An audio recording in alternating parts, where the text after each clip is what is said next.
پہ لاکھوں سلام، سیدہ ظاہرہ طیبہ طاہرہ جان احمد کی راحت پہ لاکھوں سلام، جس کا آنچل نہ دیکھا مو مہر نے اس ردائے نزاہت پہ لاکھوں سلام، شیر شمشیر زن شاہ خیبر شکن پرتو دست قدرت پہ لاکھوں سلام، حسن مجتبی سید الاسخیاء راکب دوش عزت پہ لاکھوں سلام، وہ شہید بلا شاہ گلگوں قبا بے کسے دشت غربت پہ لاکھوں سلام، ان کے مولا کے ان پہ کروڑوں درود، ان کے اصحاب و عطرت پہ لاکھوں سلام۔ آج کی یہ محفل شہید اعظم امام عرش مقام امام حسین علی جدہ و علیہ السلام ان کی یاد میں منعقد کی گئی ہے۔ اللہ تبارک و تعالی اس محفل کو اپنی بارگاہ میں شرف قبولیت عطا فرمائے۔ یقیناً میرے بعد آپ کو مجھ سے بہت بڑے بڑے علماء، خطبہ اور دانشوروں کے خطابات کو سننا ہے۔ چونکہ مجھے سفر پہ روانہ ہونا ہے اس لیے میں جلدی حاضر ہو گیا، اور وقت میں اتنی گنجائش نہیں ہے کہ بہت دیر تک کوئی گفتگو کی جائے۔ بہت مختصر میں اپنی حاضری لگا کر کے آپ سے اجازت چاہوں گا، اس لیے کہ اگر لمبی تقریر کروں تو شاید آگے کا میرا سفر ملتوی ہونے کا خوف لگتا ہے۔ اللہ پاک کی بارگاہ میں دعا ہے کہ اللہ رب العزت مجھے حق کہنے، آپ سب کو حق سننے، اس پر عمل کرنے اور اسے عام کرنے کی توفیق عطا فرمائے۔ اس وقت ہم لوگ ماہ محرم کا چاند دکھنے سے لے کے اب تک، اور اب سے لے کے اور مزید، بلکہ اہل سنت و جماعت کا تو یہ دستور ہے، یہ وتیرہ ہے اور یہ طریقہ ہے کہ ہمارے امام شافعی رحمت اللہ تعالی علیہ نے یہاں تک فرمایا کہ امام شافعی کا نظریہ یہ ہے کہ اس وقت تک ہماری نمازیں مکمل نہیں ہوتی جب تک ہم اہل بیت پہ درود نہیں پڑھ لیتے۔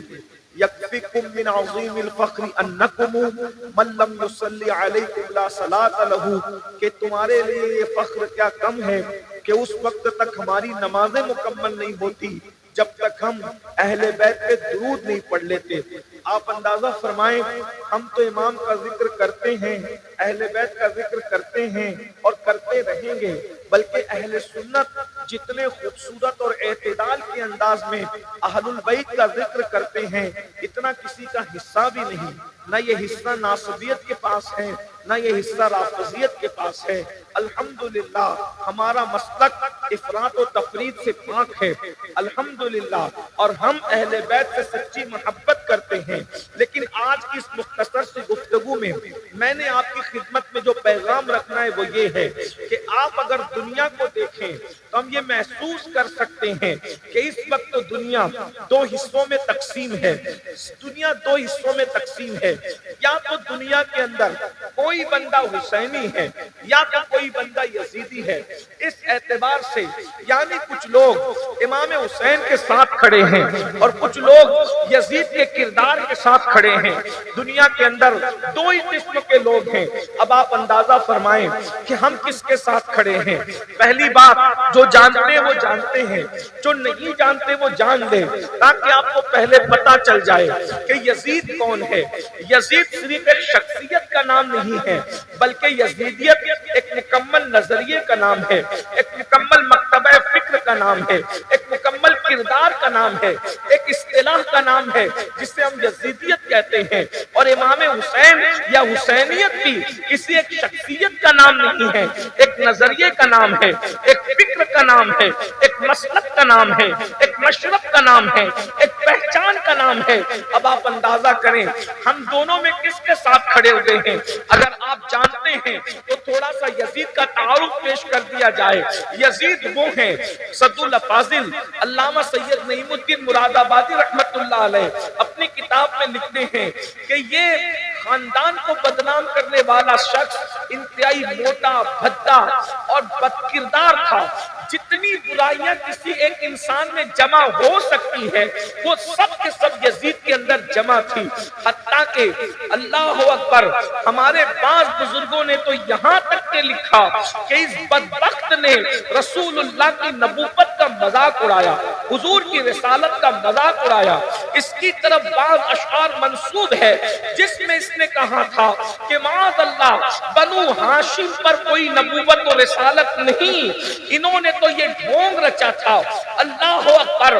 شہداء کے سر دیکھ کر اس نے کہا تھا کہ آج میں نے بدر میں قتل ہونے والے اپنے باپ داداؤں کا بدلہ لے لیا ہے. اس طریقے کی باتیں اس نے کہی ہے. اور پھر یہ شخص تھا جو بدکاری, زناکاری اور بدفعلی, شراب اور ساری گندگیوں کے اندر مبتلا تھا. اور میں سمجھتا ہوں میں نے کسی شریف انسان کو آج تک نہیں دیکھا جس نے یزید کی تعریف کی ہو, چاہے وہ ہندو مذہب کا آدمی ہو, چاہے وہ سکھ مذہب کا آدمی ہو, چاہے وہ عیسائی مذہب کا آدمی ہو, چاہے وہ کوئی مسلمان کلمہ پڑھنے والا ہو. شرافت جس کو چھو کر بھی گزرتی ہے, کبھی میں نے اس کو یزید کی تعریف کرتے نہیں دیکھا, یزید کی حمایت کرتے نہیں دیکھا, یزید کا نام ادب سے لیتے نہیں دیکھا. جب بھی یزید کا نام آیا کسی مذہب کا آدمی ہو, اگر اس کے پاس ہلکی سی بھی شرافت کی خوبو باقی ہے تو یزید کا نام آتے ہی اس کے چہرے پر ناگواری کے آثار ظاہر ہوتے ہیں. یہ ایک شخصیت ہو گئی یزید کی. مختصر میں نے عرض کر دیا, ورنہ آپ تاریخ کی اوراق کھنگالیں گے تو یزید کے سارے کردار کی کہانیاں اس کے اندر بھری پڑی ہوئی ہے. اور دوسری طرف ایک ہستی ہے جسے نواس رسول کہتے ہیں. صرف